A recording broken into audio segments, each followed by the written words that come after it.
एक फैक्ट्री या एक बिजनेस जो कई सालों से चल रहा है, कई दहाइयों से चल रहा है, 30 साल 40 साल से एक बिजनेस चल रहा है, उसमें अब जो है ना बहुत से फॉल्ट आने शुरू हो जाएंगे। जब वो बिजनेस शुरू किया था ना, आप एक बिजनेस में हैं, वो आपके वालिद साहब या दादाबू ने वो शुरू किया था बिजनेस आज से 40 साल पहले, 50 साल पहले, 30 साल पहले, या आप किसी ऐसे बिजनेस में जॉब करते हैं जहां पर जो है ना वो मशीनरी इतनी पुरानी पड़ी हुई है, तो पहले 10 साल 5 साल तो कोई फॉल्ट नहीं आया होगा उन मशीनों में। लेकिन अब जब उस पे वो मशीनें 30 साल 40 साल चल गई हैं, तो अब उनमें फॉल्ट आना शुरू हो गए होंगे, उनके अंदर बहुत से मसाइल आ रहे होंगे। वो मसाइल और वो जो चीजें जो फॉल्ट आ रहे हैं ना, उनको हैंडल करना बहुत जरूरी है। एज बिजनेस ओनर या एज फैसिलिटी मैनेजर आपके लिए बहुत जरूरी है कि आपकी फैक्ट्री के ऑपरेशन स्मूथली चल रहे हो, ताकि ऑर्डर्स टाइमली कंप्लीट हो रहे हो, फैक्ट्री की प्रोडक्टिविटी है वो ठीक तरह से आ रही हो। दूसरा, आपकी जो उसके खर्चे हैं, एक्सपेंसेस हैं, वो भी कंट्रोल में हो, आपके मेंटेनेंस पे बहुत ज्यादा पैसे ना लग रहे हो, या आपके बिजली के बिल और उन चीजों पे बहुत ज्यादा पैसे ना लग रहे हो। मेंटेनेंस का खर्चा भी आ जाता है, बिजली का बिल भी आ जाता है, और उसके बाद फिर मशीन और फैक्ट्री बंद भी रहती है कई कई घंटे, क्योंकि मशीन में कोई फॉल्ट आ गया, कोई आ गया। तो इन सारी चीजों को हैंडल करना बहुत जरूरी है। एक इसका मुश्किल हल जो है ना वो ये है कि आप सारी मशीनें पकड़ के नहीं लगा दें, सारा कुछ फैक्ट्री में सब मशीनें नहीं लगा दें। लेकिन उस तरह के पैसे किसके पास है आज, जब ये बिजनेस को इतने इतने मसाइल हैं, टैक्स के भी मसाइल हैं, और वो हड़तालें हैं, और पता नहीं क्या क्या मसाइल, और एक्सपोर्ट इंपोर्ट पे भी पाबंदियां लग जाती हैं। तो बिजनेसेस के लिए सर्वाइव करना बहुत मुश्किल है। इतनी बड़ी इन्वेस्टमेंट नहीं कर सकते कि आप पकड़ के सारी मशीनें दोबारा नहीं लगा। तो इसका हल ये है कि आप जो है ना वो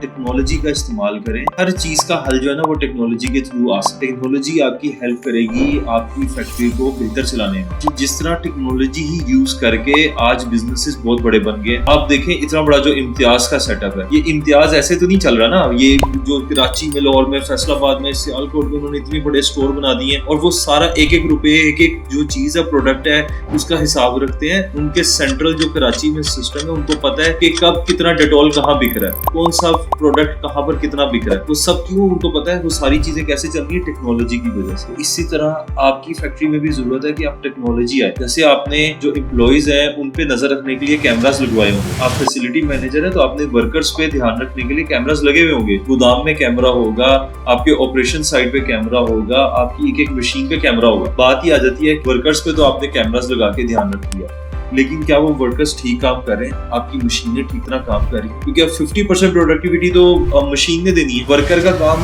लेस देन 50% रह गया। 30% 40% से ज्यादा वर्कर की जरूरत नहीं है, बाकी 60-70% काम मशीन ने करना है। तो मशीन की ठीक तरह से प्रोडक्टिविटी के लिए मशीन पे ध्यान रखना बहुत जरूरी है। उसके लिए उसकी एनर्जी मॉनिटरिंग करनी बहुत जरूरी है। जैसे डॉक्टर्स एक पेशेंट की ECG करते हैं ना, उसके दिल का उसका पता करने के लिए, हेल्थ का देखने के लिए ECG है, उसी तरह मशीन की भी ECG है। इंसान की तो हर वक्त ECG नहीं हो सकती, लेकिन मशीनों की आप कंटिन्यूअसली ECG कर सकते हैं, उनकी एनर्जी मॉनिटरिंग कर सकते हैं। उससे उनका पावर फैक्टर क्या जा रहा है, उनकी वोल्टेज करंट में क्या फ्लक्चुएशंस आ रही हैं, उनकी फ्रीक्वेंसी क्या जा रही है, ये सब चीजों से आप मशीन का सब पता कर सकते हैं। खास तौर पे मोटर्स पे तो हमने बहुत लंबी जोड़ी एनालिटिक्स और रिसर्च की हुई है ना। मोटर्स का तो आप बहुत और 75% आपके पास मोटर लोड ही होगा। ओवरऑल सब फैक्ट्रीज में जहां पर भी हम गए हैं वहां पर 75% मोटर लोड ही होता है। मोटर लोड पे तो बहुत ज्यादा ध्यान रखने की जरूरत है, क्योंकि एक टेक्निकल टर्म है कि वो असल में क्योंकि इंडक्टिव लोड है ना, तो उसका पावर फैक्टर वैसे ही खराब होता है। अगर आप उसके पावर फैक्टर का और उसकी इंडक्टिव लोड का ध्यान नहीं रखेंगे तो आपका मशीनें और जो आपका लोड है, जो आपके ट्रांसफार्मर है, वो उस पर बहुत ज्यादा लोड पड़ता है। 2 किलोवाट की मोटर अगर इंडक्टिव उसका जो पावर फैक्टर उसका ध्यान नहीं रखा जा रहा, तो वो 2 किलोवाट की जगह 2.5 किलोवाट ले रही होगी, 3 किलोवाट ले रही होगी। अब वो 3 किलोवाट जो है वो प्रोवाइड किससे करना, आपके ट्रांसफार्मर ने। अब वो ट्रांसफार्मर आज से 20 साल पहले लगा था, और वो 20 साल में उस ट्रांसफार्मर का जो लोड उस पर पड़ा हुआ है वो ज्यादा हो गया, और उस ट्रांसफार्मर की प्रोडक्टिविटी कम हो चुकी हुई है।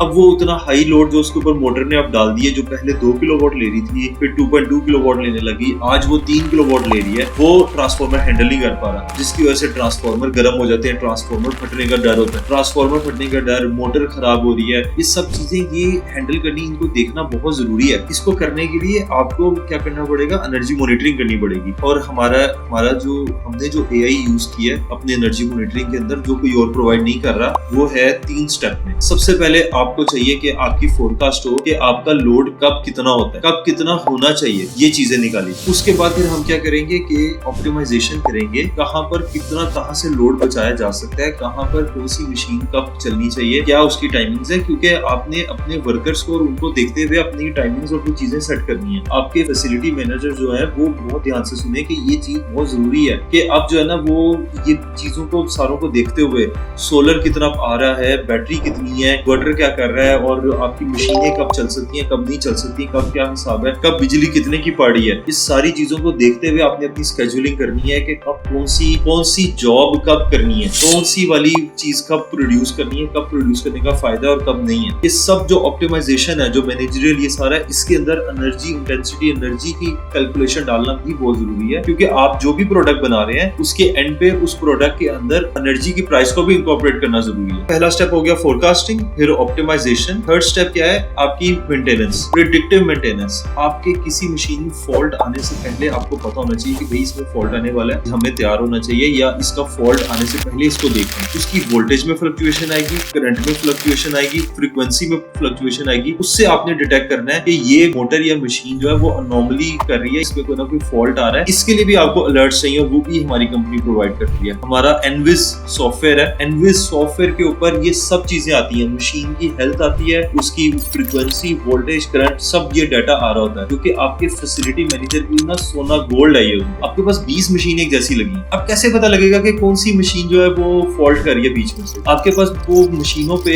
वर्कर्स जो है वो ठीक तरह से उनको इस्तेमाल भी करेंगे नहीं कर रहे। करोड़ों लाखों की मशीन है, छोटी सी इन्वेस्टमेंट करके, चंद हजारों लाखों की इन्वेस्टमेंट से आपकी करोड़ों की, अरबों की अगर आपकी बच रही है इन्वेस्टमेंट, और आपका ऑर्डर्स टाइम पे कंप्लीट हो रहे हैं, और आपकी फैक्ट्री, आपका बिजनेस जो है वो थ्राइव करेगा, तो इससे बेहतर और क्या है? बहुत जरूरी है कि आप एनर्जी मॉनिटरिंग करें, और उसमें वो 3 चीजें आपने याद रखनी है। लोड फोरकास्टिंग चाहिए आपको, तो ऑप्टिमाइजेशन चाहिए, मैनेजरियल ऑप्टिमाइजेशन चाहिए, और उसके बाद आपको मेंटेनेंस चाहिए, प्रेडिक्टिव मेंटेनेंस चाहिए। ये तीनों चीजें आपको एआई प्रोवाइड कर सकते हैं। और एआई को डाटा चाहिए, तो पहले आपको एनर्जी मॉनिटरिंग करनी पड़ेगी, फिर वो आपको ये चीजें प्रोवाइड करेगा जिसकी वजह से आपका काम चलेगा। आज के एआई के दौर में जो बिजनेसेस ये टेक्नोलॉजी नहीं इस्तेमाल करेंगे वो पीछे रह जाएंगे। अगर एक सुपर स्टोर या एक इम्तियाज की जगह करियाना स्टोर वो सोचता है कि यार मैंने ये जो है ना वो टेक्नोलॉजी इस्तेमाल नहीं करनी, मैंने डिजिटल नहीं करना अपने सिस्टम को, मुझे नहीं चाहिए इन्वेंट्री मैनेजमेंट सिस्टम्स, तो वो कितना बड़ा स्टोर बना लेगा या कितने स्टोर खोल लेगा? वो कराची, लाहौर, इस्लामाबाद, हर शहर में स्टोर खोल सकता है। इसी तरह ही एनर्जी मॉनिटरिंग और ये वाली टेक्नोलॉजी भी डालनी जरूरी है,